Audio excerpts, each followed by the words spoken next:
இளைஞர்கள்லாம் இப்படி இருக்கணும்னு ஒரு கவிஞன் வந்து ஒரு கவிதை எழுதினாங்க. அத சொல்றேன். சொல்லு. பிள்ளைகள் வாழ்க்கை பிழையாகாமல், மனையவள் வாழ்க்கை மாண்பு கெடாமல், இல்லை என்றொரு நாள் இல்லாமல், இன்றும் என்றும் ஆசை வராமல், தொற்று நோய்கள் பற்றி விடாமல், முதுமை துயரம் மூண்டு விடாமல், என்றும் 16 இளமை வழங்கு, இப்பணி தொடர அற்புதம் காட்டு. அழகான கவிதையா சொன்னாங்க சார். தாய்மொழியாகிய தமிழ் மொழி உனக்கு கற்றுத்தந்த உன் தாய் தந்தையை மனதார பாராட்டுகிறேன். ஆனா இன்னைக்குள்ள இளைஞர்கள் எப்படி சார் இருக்கிறாங்க? அப்பா சொன்னாரு பையன்ட்ட 100க்கு 90 எடுக்கணும்டா அப்படின்னு. அவனும் உடனே இதோ எடுத்துறப்பா அப்படின்னுட்டு ஏடே அப்பா எடுத்துட்டேன் அப்படிங்கிறான். என்னடா இன்னும் பரிசையே வரலையே, அதுக்குள்ள எப்படிடா மார்க் எடுத்தான்னு கேட்டா அவன் சொல்லுவான், அப்பா உங்க பாக்கெட்ல 100 ரூபாய் வச்சிருந்தீங்க, அதுல இருந்து 90 ரூபாய் எடுத்துட்டேன்பா அப்படிங்கிறான். அதுக்கப்புறம் இன்னும் அந்த இளைஞன் அப்பாட்ட சொல்றான், அப்பா நான் காந்தி மாதிரி வரணும்னு ஆசைப்படுறேன்னு. யான் அப்பா பெருமைப்பட்டு இவ்வளவு நேரம் நம்மகிட்ட ஏட்டிக்கு போட்டியே பேசிட்டு இருந்தான், காந்தி மாதிரி வரணும்னு ஆசைப்படுறானேன்னு சொல்லி அவன்கிட்ட நீ எதுக்காக காந்தி மாதிரி வரணும்னு ஆசைப்படுறேன்னு கேட்டாங்க. அதுக்கு அவன் சொல்லுவான், காந்திக்கு தான் 18 வயசுலயே கல்யாணம் கிடைச்சிச்சுல, எனக்கு 19வது கண்டுக்கிடவே மாட்டாங்கிறா சார். இப்போ வந்து மகாராஷ்டிரா மாநிலத்துல பழங்குடி மக்கள் மாணவர்கள் படிக்கக்கூடிய ஒரு பள்ளியில அந்த பள்ளி மாணவர்கள் யாராவது இறந்தா ஒரு 15 நாள் லீவ் விடுறது வழக்கமா இருந்து சார். கேவலம் ஒரு 15 நாள் லீவுக்காக கூட படிக்கக்கூடிய மாணவர்களையே 3 இளைஞர்கள் சேர்ந்து கொண்டிருக்காங்க சார். இந்த மாடிப்பட்ட இளைஞர்களை நினைக்கும் போது எனக்கு வேதனை கலந்த சிரிப்பு தான் சார் வருது. ஓகே. உலகத்துல ஒவ்வொரு நாட்டுக்கும் ஒரு தேசிய கொடி இருக்கு. ஆனா எந்த நாட்டு தேசிய கொடிக்குமே இல்லாத ஒரு சிறப்பு நம்ம நாட்டு தேசிய கொடிக்கு இருக்கு. என்ன தெரியுமாங்க ஐயா? சொல்லுங்கம்மா. நம்ம கொடியில மேல இருக்கே காவி நிறம், இந்துக்களுக்கும் இந்தியாவுல பங்குண்டுன்னு சொல்லுது. கீழே இருக்கே பச்சை நிறம், இஸ்லாமியர்களுக்கும் இந்தியாவுல பங்குண்டுன்னு சொல்லுது. இடையில இருக்கே வெள்ளை நிறம், கிறிஸ்தவர்களுக்கும் இந்தியாவுல பங்குண்டுன்னு சொல்லுது. நடுவுல இருக்கே சக்கரம், புத்த மதத்துக்கும் இந்தியால பங்குண்டுன்னு சொல்லுது. இப்படி எல்லாருக்குமே இந்தியால பங்குண்டுன்னு உலகத்துக்கே எடுத்து சொல்லிச்சே நம்ம இந்திய சுதந்திரம். அப்படி இருக்கிற சுதந்திரம் இன்னைக்கு எப்படி தெரியுமாயா இருக்கு? அரசியல்வாதிக்கு கட்சி மாற சுதந்திரம், அரசு அதிகாரிக்கு லஞ்சம் வாங்க சுதந்திரம், போலி சாமியாருக்கு ஏச்சு பொழைக்க சுதந்திரம், நடிகருக்கு நடிகை தொப்புள்ள பம்பரம் விடுறதுக்கு சுதந்திரம்.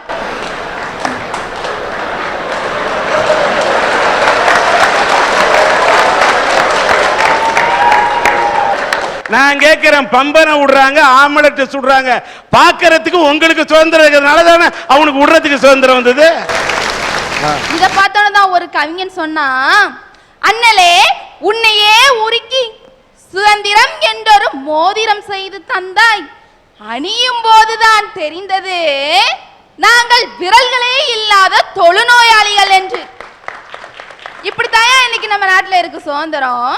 ஐயா 1947ல வாங்கின சுதந்திரத்தை AK-47ல பாதுகாப்பா கொண்டாடுறோமே, இத நினைச்சாதான் எனக்கு சிரிப்பு வருது.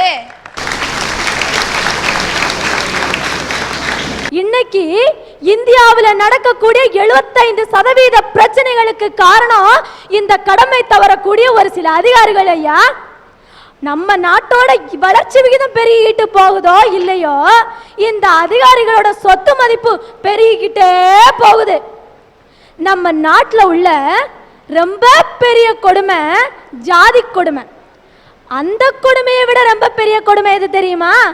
ஜாதிகள் இல்லையடி பாப்பான்னு படிக்கிறதுக்காக அவன் பிள்ளைக்கு ஜாதி சான்றிதழ் வாங்குறதுக்காக இந்த வில்லேஜ் ஆபீஸுக்கும் தாலுகா ஆபீஸுக்கும் நாயை விட கேவலமா நடையா நடப்பான் பாருங்க. அந்த கொடுமை தான் ரொம்ப பெரிய கொடுமை ஐயா. இந்தியாவுடைய முதுகெலும்பே கிராமங்கள் தான் சொல்றோம். நம்ம லஞ்சத்தோட தண்டுவடமும் இந்த கிராமத்துல தான் இருக்கு. ஏன்னா இவன் போடுற அந்த வில்லேஜ் ஆபீசர் போடுற கையெழுத்துல தானே ஒருத்தனோட தலையெழுத்தே அடங்கி இருக்கு. அதனாலதான் இன்னைக்கு VAO எக்ஸாமுக்கு 2 லட்சம் பேர் பின்னால ஓடினான் ஐயா. இன்னைக்கு சம்பளத்தை விட கிம்பளத்துக்கு ஆசைப்பட்டு இந்த VAO எக்ஸாம் எழுதினவங்க அதிகம் ஐயா. ஐயா அன்னையும் பிதாவும் முன்னறி தெய்வம்னு சொல்லுவாங்க. ஆ. அந்த பெரியவங்களை கும்பிட்டா அந்த பெருமாளையே கும்பிட்டதா சொல்லுவாங்க. ஆ. மூத்தோர் சொல் வார்த்தை கேட்டல் அமிர்தம் வாங்க. ஆனா இன்னைக்கு இருக்க இளைஞர்கள் அந்த அளவுக்கு பெரியவங்களுக்கு மரியாதை கொடுக்கறாங்களான்னு கேட்டா அது பெரிய கேள்விக்குறியாதாங்க நிக்குது. இன்னைக்கு புரியாதவங்களுக்கு சில விஷயங்களை சொல்லி புரிய வச்சா அவன் ஒரு நல்ல இளைஞனுங்க. படிக்காதவங்களுக்கு சில விஷயங்களை சொல்லி படிக்க வச்சாலும் அவன் ஒரு நல்ல இளைஞன். ஐயா, இன்னைக்கு சமுதாயத்துல எத்தனையோ பிரச்சனைகள், அதுக்கு நீ ஒரு முற்றுப்புள்ளி வைக்கிறியா, அப்ப நீ ஒரு நல்ல இளைஞன். ஆனா ஒரு ஜாதி சண்டை வருதுன்னா அருவாளை தூக்குற நீ இப்படி ஒரு சமுதாய புரட்சிக்கு ஒரு கொடியை தூக்க மாட்டேங்கிறே, அது ஏன் சார்? அரசியலுக்கு வர்ற இளைஞர்களை பார்த்து அறிஞர் அண்ணா ரொம்ப அழகா சொல்லுவாரு, அரசியல் என்பது அத்தை மகள் மாதிரி, அதை சுத்தி தான் விளையாடணுமே தவிர தொட்டு விளையாடக்கூடாது அப்படிம்பாரு. ஐயா, இன்னைக்கு ஒரு நல்ல தலைவனாவும் இல்லாம நல்ல தொண்டர்களாவும் இல்லாம நல்ல குண்டர்களா மாறி போறாங்களே சில இளைஞர்கள், அவர்களை பார்க்கிறப்ப வருத்தமா தாங்க இருக்கு. ஐயா, அரசியலுக்கு இளைஞர்கள் வர்றதுங்கிறது வரவேற்கத்தக்க ஒண்ணு. ஆனா அந்த அரசியலை ஆக்க வேலைகள் செய்யல இளைஞர்களை விட அடியாளா போறவங்களை எண்ணிக்கை அதிகமாயிட்டு இருக்கு பாத்தீங்களா? அதை பார்க்கிறப்ப எனக்கு ஒரு வருத்தமான சிரிப்பு வரத்தானையா செய்யும். ஒரு எம்ஏ படித்த நாட்டில எம்ஏ படித்த ஒரு பட்டதாரியாக முதுகலை பட்டதாரியாக அண்ணா அரசியலுக்கு வந்தார். அறியாமை இருளில் கடந்த மக்களை விழிப்புணர்ச்சி செய்தது இந்த நாட்டில் அண்ணாவா இல்லையா? படித்தவர்கள் பண்புள்ளவர்கள் அரசியலில் இப்படித்தான் வர வேண்டும், அரசியல்ல தேர்தலில் நல்லவர்கள் வர வேண்டும் என்று மக்கள் வாக்களிக்க தொடங்கினால்தான் சார் உண்மையான ஜனநாயக நாட்டில் மலரும். நமக்கு பொறுப்பில்லைன்னு எல்லாரும் போயிட்டு நாடு எப்படி முன்னேறும்? இதோட பொறுப்பு இளைஞன் கையில் மட்டும் இல்லை, வழிகாட்டக்கூடிய வழிகாட்டிகள் சரியில்லாத காரணத்தால் தான் தருதலைகள் உருவாக்கப்படுகிறார்கள். தலைமை சரியாக இருந்தால் தருதலைகள் உருவாக மாட்டார்கள் என்பது என்னுடைய தாழ்மையான கருத்து. ஒரு பஸ் நின்னுகிட்டு இருக்கு, பஸ் நிக்கிறப்ப ஏற மாட்டேங்கிறான், ஓடிக்கிட்டு இருக்க பஸ்ல ஓடி போய் ஏறான். இந்த படிக்கட்டுல 20 பேர் தொங்குறான், அந்த படிக்கட்டுல 20 பேர் தொங்குறான். நம்ம தான் அன்னைக்கே அந்த நிலையில இருந்து மாறி இன்னைக்கு மனுஷங்கிற நிலைமைக்கு வந்தாச்சு இல்லையா? இன்னவங்களுக்கு இந்த புத்தி போகாம அழைகிறாங்க பாத்தீங்களா?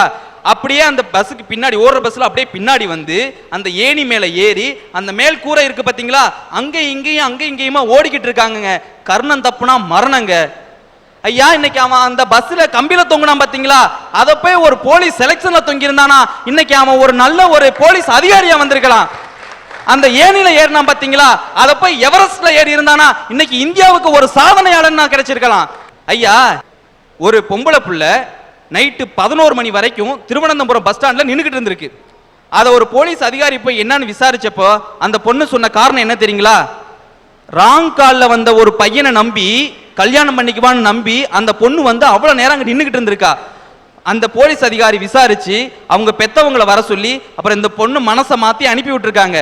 இன்னைக்கு பொண்ணுங்க இந்த காலத்துல எத்தனையோ வகையில முன்னேறி போய்கிட்டு இருக்கப்ப இப்படி அப்பாவித்தனமா சில பொண்ணுங்களும் மாட்டிக்கிறாங்க பாத்தீங்களாயா? இப்படி இருக்கிறவங்களை பாக்குறப்ப நமக்கு ஒரு பரிதாபமான சிரிப்பு வரத்தானங்க செய்யும். இந்த நாட்டில் இருக்கிற மக்கள் அத்தனை பேரும் சமமா இருக்கணும். சமமா இல்லைன்னு சொன்னா நாட்டில் சுதந்திரம், உண்மையான சுதந்திரம் இல்லைங்க. அதைத்தாங்க சொல்லுவாங்க, சீராய் அமைந்த சீப்பின் பல்வோல் பாரோர் எல்லாம் பிறப்பால் சமமே. அனைவரும் பிறப்பால் சமமா இருந்தா இந்த நாட்டில் என்னைக்கு ஒற்றுமை இருக்குங்க. ஒர்லாண்டோ மசாட்டான்னு ஒரு பேர் பாருங்க. 1941 ஒரு மனுஷரு தன்னுடைய காவல்ல இருந்து தப்பிச்சு போறாரு. காபூலுக்கு போறாரு. எப்படி? நடந்தே போறாரு காபூலுக்கு. அங்கிலிருந்து டாஸ்கண்டுக்கு போறாரு, மாஸ்கோவுக்கு போறாரு, பெர்லினுக்கு போறாரு, ஜெர்மனிக்கு போறாரு, ஜப்பானுக்கு போறாரு. அவருக்கு நோக்கம் என்னங்க? இந்திய நாட்டுக்கு சுதந்திரம் வாங்கியே ஆகணும். இதுதான் அவருக்கு நோக்கம். அவரு தன்னுடைய பெயரை கூட ஒர்லாண்டோ மசோட்டா என்று மாற்றிக்கொண்டு போனானே, அவன்தான் நேதாஜி சுபாஷ் சந்திர போஸ். அவன் சுதந்திரம் வாங்கி கொடுத்தது கண்ணாடி கூண்டுக்குள்ள நின்று கொடியேற்றதுக்காங்க. அதுதான் என்னுடைய கேள்வி. ஐயா, செய்திங்கிறதே உள்ளத உள்ளபடி சொல்றதுதான் ஐயா. இன்னைக்கு எத்தனை பத்திரிகைகள் உள்ளத உள்ளபடி சொல்லிட்டு இருக்காங்க. நீங்க கரெக்டா சரி அந்த ஒரு மாச செய்தித்தாளை எடுத்து பாத்தீங்கன்னா 8ஆம் பக்கம் ஒதுக்கியே வச்சிருவான். ஒண்ணுல ஸ்ரீகாந்த் வந்தனா குடும்ப பிரச்சனை, அப்படி இல்லைன்னா பிரசாந்த் கரகலட்சுமி குடும்ப பிரச்சனை. ஐயா, நான் கேட்கிறேன், இன்னைக்கு நம்ம தமிழகத்துல குடும்ப பிரச்சனை இந்த 2 குடும்பத்துல தான் இருக்கா? எத்தனை குடும்பத்துல குடும்ப பிரச்சனை இருக்கு? இந்த கூடி இருக்கவங்களுக்கு தெரியும் எத்தனை குடும்பத்துல குடும்ப பிரச்சனை இருக்கியா? அந்த குடும்ப பிரச்சனை தீர்க்கறதுக்கு வழி என்ன நினைக்க எழுதிருக்கானயா? அந்த பிரச்சனை எல்லாம் எழுதுனா மக்கள் வாங்கி படிப்பாங்களா? அதை நீங்க யோசிச்சீங்களா? ஐயா மக்களை நல்வழிப்படுத்த வேண்டிய பத்திரிகை தவறிடுச்சியா. இன்னைக்கும் ஒரு சில நல்ல பத்திரிகைகள் இருந்துட்டு தான் இருக்கு. சொந்தமா பவுண்டேஷன் கூட ஆரம்பிச்சு மக்களுக்கு நல்லது பண்ற பத்திரிகைகளும் இன்னைக்கும் நம்ம தமிழ்நாட்டுல இருந்துட்டு தான் இருக்கு. சபாஷ். நான் கேக்குறேன், நம்ம நாட்டிலே ஆயுதம் வாங்கினாங்க பாத்தீங்களா, இந்த ஆயுத பேர ஊழல் போவர் சூழல், அத போல இப்ப நடந்தது கேடுகட்ட ஊழல். எது? சவப்பட்டி ஊழல்.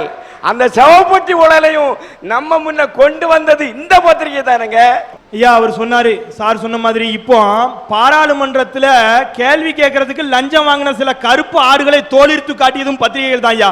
ஆனா அந்த ஆட்கள் திருப்பி அதே தொகுதியில போய் நின்னாம்னா முன்ன விட அமோக வாக்குகள் வித்தியாசத்துல ஜெயிக்க வைக்கிறதுக்கும் இந்த நாட்டில் சில மக்கள் இருக்கத்தான் ஐயா செய்யறான்.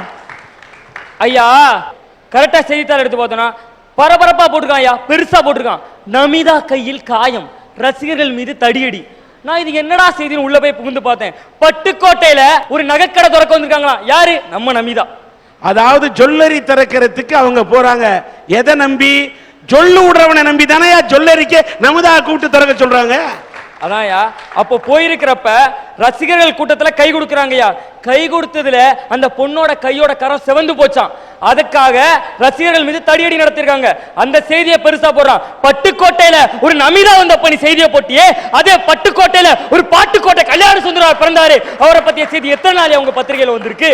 போட்ட பத்திரிகைகளும் இருக்கிறார்கள். அந்த பத்திரிகை நீங்க படிச்சிருக்கீங்களா என்பது என்னோட கேள்வி. எங்க ஊர்ல ட்ரைனேஜ் கட்டுறேன்னு லட்சக்கணக்கில் செலவு பண்ணி ட்ரைனேஜ் கட்டிக்கிட்டே இருக்கான். ஏயா ட்ரைனேஜ் கட்டுற இல்ல, ட்ரைனேஜ் கட்டினா அதுக்கு ஒரு மூடி போடியா. இப்படி மூடி போடாம இருக்கிறதுனால மூடிய போடுறான். ஆனா சில பேர் அந்த மூடிய அட்டை போட்டுறானே, அதை தேடி கொண்டு போய் கடையில போய் வித்துறானே.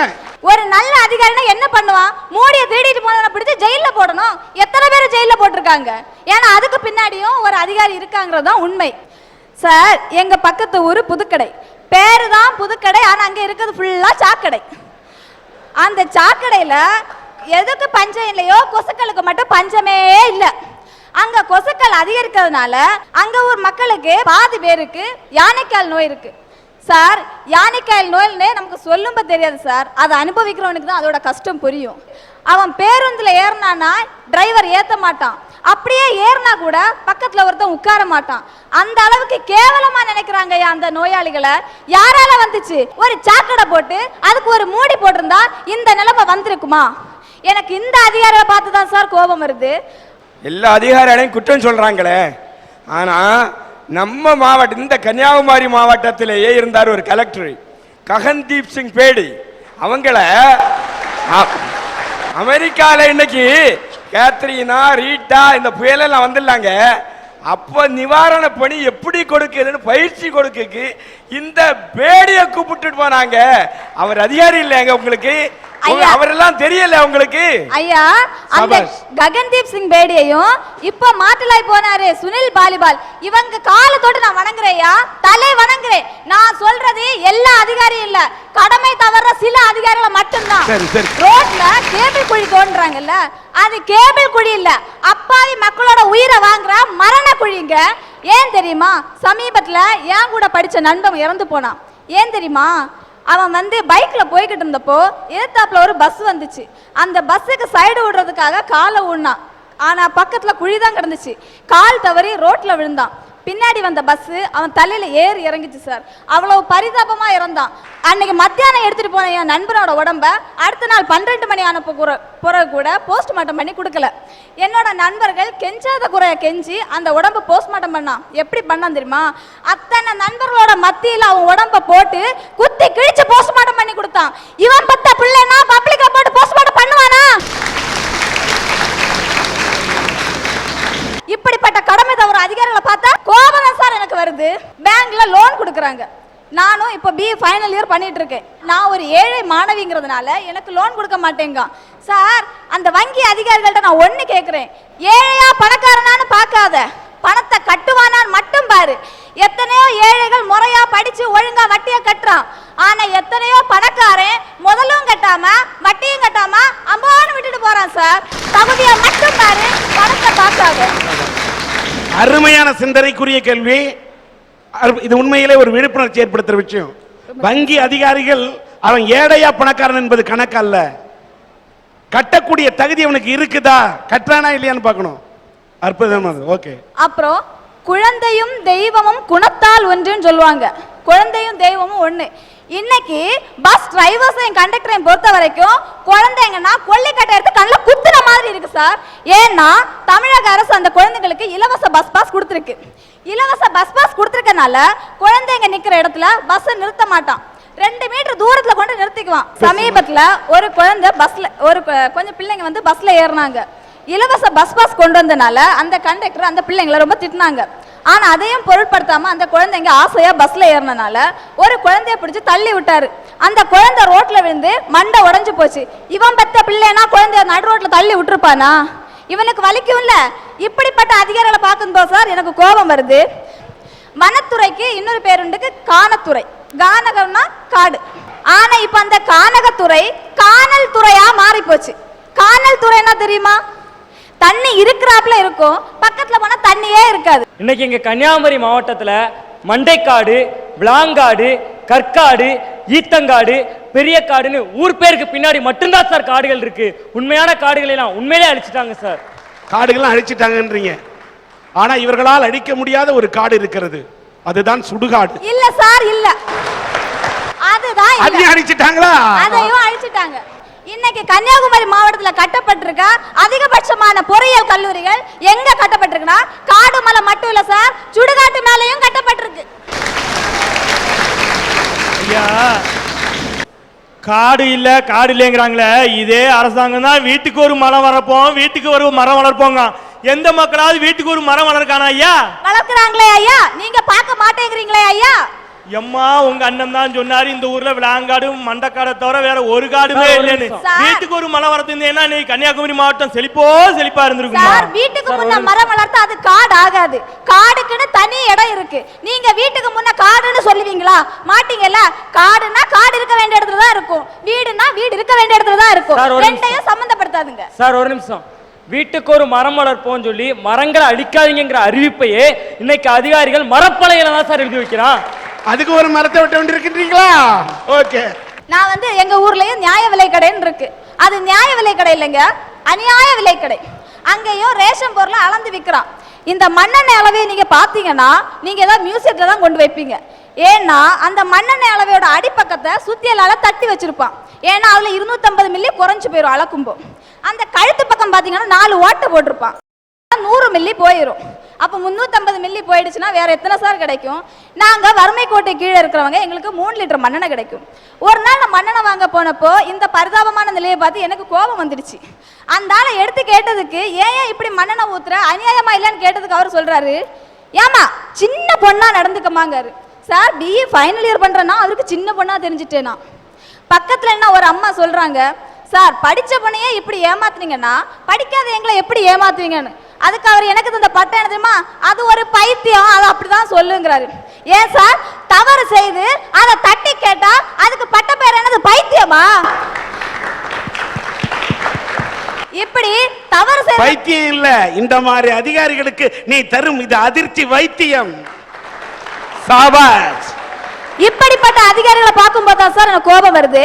பொது இடத்துல புகைப்பிடிக்காதீங்கன்னு சொல்றாங்க சார். அதே ஒரு சாதாரண மனுஷனா இருந்தா மன்னிச்சு விட்டுருக்கலாம். கடமையை காப்பாற்றுற காவல் அதிகாரியை புகைப்பிடிச்சானா அவனுக்கு என்ன தண்டனை கொடுக்கணும் சார்? அந்த பிடிக்கிறானே சிகரெட்டு, அந்த தீ குச்சியால அவன் வாயில குத்தணும். அப்பதான் சார் அவனுக்கு புத்தி வரும். இப்படிப்பட்ட கடமை தவிர அதிகாரிகளை பார்க்கும்போது எனக்கு கோபம் மட்டும் இல்ல சார், வெறியே வருது.